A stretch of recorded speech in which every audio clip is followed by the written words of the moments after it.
the real Excalibur, the sword in the stone,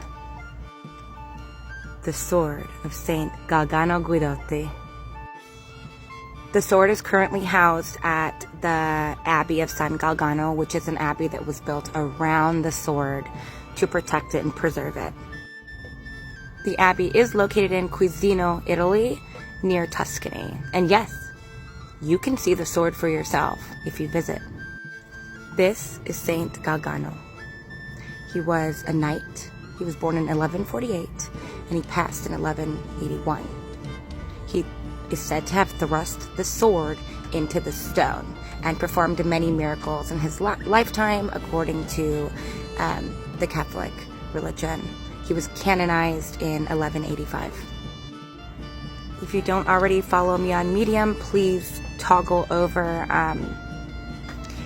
I wrote the story on this. I'll be putting a lot more the sword stories up, but this specific one is an excerpt of my book, Lost and Found Treasures, Swords, which will be hopefully released soon.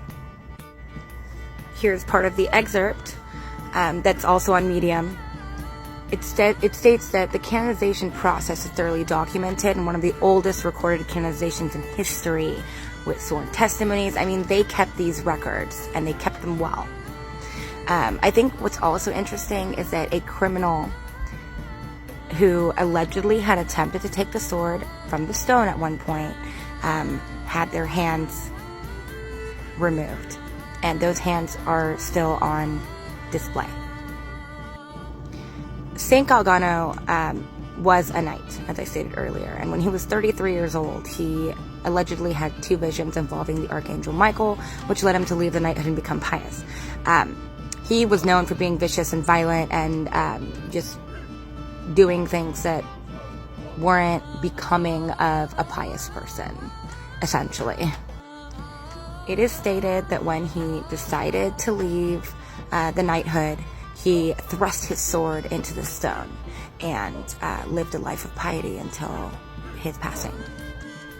I can hear you now. Why is this important, Elizabeth? How is this the real Excalibur? I'll tell you.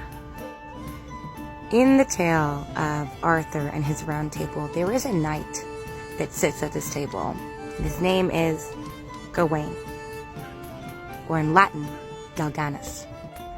Testing was also done to confirm the authenticity of the story, and it was confirmed that, yes, the sword is from the 12th century.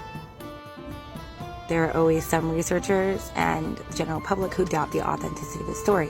But how did a 12th century sword get placed into stone like that? I'd love to hear what you think. This has been personal interest of mine for a long time. Swords have, but this sword has been a fascination throughout my lifetime.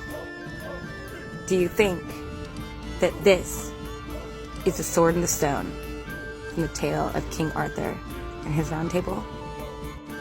As always, please hit that follow button. Follow for more.